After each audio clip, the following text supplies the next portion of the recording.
इन पर बात करने के लिए अब हमारे साथ सोपा के ईडी डीएन पाठक हैं। मिस्टर पाठक, बहुत शुक्रिया साथ जुड़ने के लिए। और सबसे पहले तो बुआई के नंबर्स, क्योंकि यहाँ पर कोई भी डिसअपॉइंटमेंट नहीं है। सरकारी डेटा जो अभी उन्होंने कल रिलीज किया है वो अभी भी करीब पिछले साल के मुकाबले 5 लाख टन कम है। आई थिंक उसमें थोड़ा क्यू मिलता है कि शायद बुआई के नंबर्स कुछ कम रहेंगे। हालांकि सरकारी डेटा अभी भी अपडेटेड नहीं है और अभी मेरी टीम्स भी फील्ड में गई हुई हैं, 3 टीम्स जो कि 5-6 दिन का सर्वे करके आएंगी। तब हम भी अपना डेटा रिवाइज करेंगे। तो लेकिन हाँ, जैसा हम सोच रहे, कोई डिसअपॉइंटमेंट नहीं है, ये बात सही है। फसल की स्थिति अभी अच्छी है, नॉर्मल है, कहीं कोई समस्या नहीं है, कहीं सूखा नहीं पड़ा है, कहीं कीड़े नहीं लगे हैं, कोई बीमारी नहीं लगी है। तो अभी सब कुछ सब मिला के अभी तक तो सब कुछ सेटिस्फैक्ट्री है। मिस्टर पाठक, कब तक आपको लगता है एक फाइनल नंबर यहाँ पर आ पाएगा? एक वो, और दूसरा, जिस तरह के नंबर्स हम यहाँ पर बनता हुआ देख रहे हैं, किस तरह के भाव हैं? क्या वहाँ पर कोई चेंज है? क्योंकि डिसअपॉइंटमेंट यहाँ पर एक्चुअली प्राइसेस में रही है। एक्चुअली प्राइस की रैली ये एक देखिए, जो नाफेड के पास अभी 6.7 लाख टन सोयाबीन है। अब वो थोड़ा सा स्मार्ट प्ले कर रहे हैं, जो कि अच्छी बात है। वो धीरे धीरे उसको निकाल रहे हैं। अगर ये नाफेड का माल नहीं हो तो सोयाबीन है ही नहीं बिल्कुल भी। मतलब किसानों के पास सब जगह बहुत बहुत कम क्वांटिटी है। आई थिंक थोड़ा सेंटिमेंटल है कि थोड़े भाव पिछले 2-3 दिन में बढ़े हैं।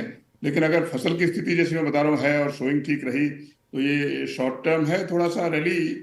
क्योंकि कोई फंडामेंटल कोई चेंज नहीं है। एक्सपोर्ट अभी कोई ज्यादा नहीं बढ़ रहा है, बढ़ने की उम्मीद भी नहीं है, क्योंकि फॉरेन प्राइसेस और गिरती चली जा रही हैं। सीवॉट $270 पे पहुंच गया है, which is all time low.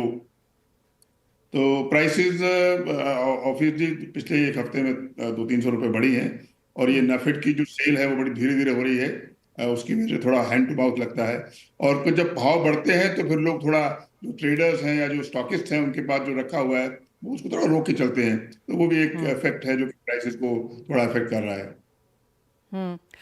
Mister पाठक, एक चीज़ मैंने आपसे पहले भी बात करी है और उसको वापस थोड़ा सा डिटेल में आज करना चाहेंगे, वो ये कि जिस तरह से हम सोया को यहाँ पर फिलहाल ट्रीट करते हैं, और अब ये ज़्यादा लोग बोलने लगे हैं, इवन लिस्टेड कंपनीज अब ये कहने लगी हैं कि सोया को फूड की तरह ज़्यादा ट्रीट किया जाए, खाली ऑयल पे ना सीमित रखा जाए। मील के बाजार कमज़ोर हैं। आप हमें लगातार DDGS की तरफ से चिंताएँ जो उभरी हैं उस पर भी बताते रहे हैं। आप कहेंगे एक प्रॉपर रीथिंक की ज़रूरत है इस क्रॉप को लेकर? रीथिंक ऑलरेडी शुरुआत हो गई है। इनफैक्ट संडे को हमने एक बड़ा प्रोग्राम रखा था किसानों के साथ, एफपीओ के साथ। अब सोया फूड पे पूरा फोकस है। एग्रीकल्चर मिनिस्ट्री फॉर्चुनेटली बहुत बड़ा फोकस उस पर लेके आ रही है और सारा फोकस अब सोया फूड पे है। सोपा और इंडस्ट्री हम लोग भी हमने कमर कस लिए हैं कि अब फूड पर ही फोकस करेंगे। और ये 10% जो फूड यूज है इसको बढ़ा के 20-30% ले जाएंगे तो ऑब्वियसली सोया के भाव में फर्क पड़ेगा और इंडस्ट्री भी बेहतर तरीके से चलेगी। सोया फूड इज द थिंग जिस पे पूरा कंसंट्रेशन अभी है। और अच्छी बात है कि सरकार भी उस पर लग गई है। हमने तो प्राइम मिनिस्टर को भी अप्रोच किया है कि भाई ये 2026 है, उसको सोया ईयर डिक्लेयर किया जाए। जैसे जैसे मिलेट में जो रेवोल्यूशन हुआ वो सोया में भी हो। और सोया फूड, अच्छा, ये सोया फूड अगर बढ़ेगा तो इसके सब तरफ फायदा है। प्रोटीन डेफिशिएंसी कम होगी, इंडस्ट्री अच्छी चलेगी, किसान को अच्छा भाव मिलेगा, एक्सपोर्ट में वैल्यू एडिशन होगा, तो सबको फायदा है। तो इस पे जो ये जो फोकस बना है ये बहुत ही अच्छी और पॉजिटिव खबर है। इंडस्ट्री डेफिनेटली इस पे बहुत जोर शोर से अभी काम कर रही है। थोड़ा कॉस्टली अफेयर है पर आई थिंक सरकार भी जाग गई है। तो जैसे हम कोशिश कर रहे हैं कि डिफेंस और जो सरकारी जो बड़ा बाइंग होता है उसमें सोया फूड को इंक्लूड किया जाए। तो हम बड़े होपफुल हैं। अगर ये सोया ईयर 2026 डिक्लेयर हो गया तो काफी अच्छा असर पड़ेगा सोया पे, सबके लिए भला होगा, सबके अच्छा होगा। एब्सोल्युटली मिस्टर पाठक, जैसे मैं आपसे बात कर रही हूँ, मैं यहाँ पर गूगल भी कर रही हूँ कि 100 ग्राम सोया चंक्स में करीबन 30 से 60 ग्राम तक प्रोटीन होता है, जो शायद ही कोई और कमोडिटी इतना ज़्यादा स्ट्रांगली दे सकती है। तो क्लियरली जहाँ पर सब लोग अपना अपना प्रोडक्ट बेचने में शुरू हैं कि क्या हेल्थ बेनिफिट्स हैं, कितना प्रोटीन है, एटसेट्रा, आई थिंक सोयाबीन को तो वो सब भी करने की ज़रूरत नहीं है, वो तो है ही। आई थिंक इट्स अवेयरनेस की बात यहाँ पर ज़्यादा है। एक्चुअली सोया इंडस्ट्री को थोड़ा पहले मुझे लगता है जागना चाहिए था। अब जब तक सोया मिल बिक रहा था तब तो बिक रहा था, लेकिन अब एनीवे देर आए दुरुस्त आए, जब भी जागे तभी सवेरा है। सोया इंडस्ट्री अब जागृत हो गई है। सरकार को भी थोड़ा जल्दी जागना चाहिए था, क्योंकि इतने हेल्थ प्रॉब्लम्स हैं, इतनी प्रोटीन की डेफिशिएंसी है।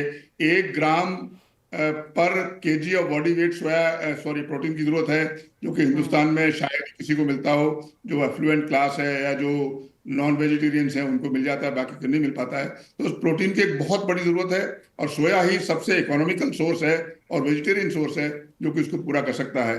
तो ये बात सही है कि सोया फूड पे जोर लगाना चाहिए। आप भी थोड़ा साथ दीजिए इसमें, सोया फूड को प्रमोट करने में।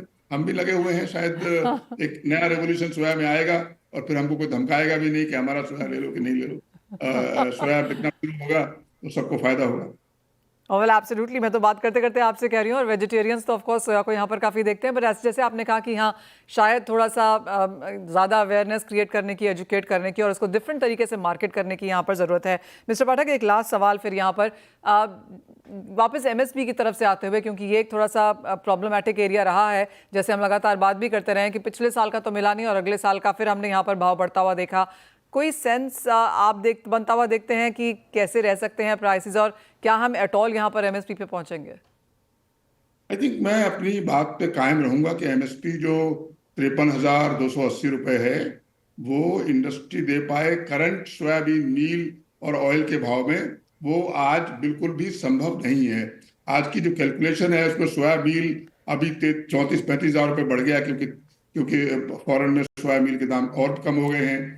तेल के दाम कभी गिरते हैं कभी घटते हैं। सरकार ने ऑलरेडी कह दिया है कि हम तेल के दाम बढ़ने नहीं देंगे, तो एक थ्रेट जो है सिर पे ऑलरेडी लटक रही है। तो मुझे जो एमएसपी इंडस्ट्री दे पाए करंट सिनेरियो में, वो तो मुझे संभव नहीं लगता है। अगर कोई ऐसा कोई बहुत बुरा क्रॉप के साथ हो जाए, कोई बहुत बड़ी बारिश हो जाए, कहीं बड़ा सूखा पड़ जाए तो अलग बात है, या अमेरिकन क्रॉप बहुत खराब हो जाए, वो एक ऐसी चीज है जिस पर किसी का कंट्रोल नहीं है। लेकिन करंट सिनेरियो में एमएसपी दे पाना मुझे तो संभव दिखता नहीं है। ऑल राइट, तो काफ़ी सारी प्रॉब्लम्स हैं एज ऑफ नाउ सोया के साथ, और उसके ऊपर काम हो रहा है, वो एक बहुत बड़ा प्लस है यहाँ पर। मिस्टर पाठक, एज ऑलवेज बहुत शुक्रिया हमारे साथ समय निकालने के लिए और हमारे दर्शकों से वो बातचीत भी करने के लिए। वाली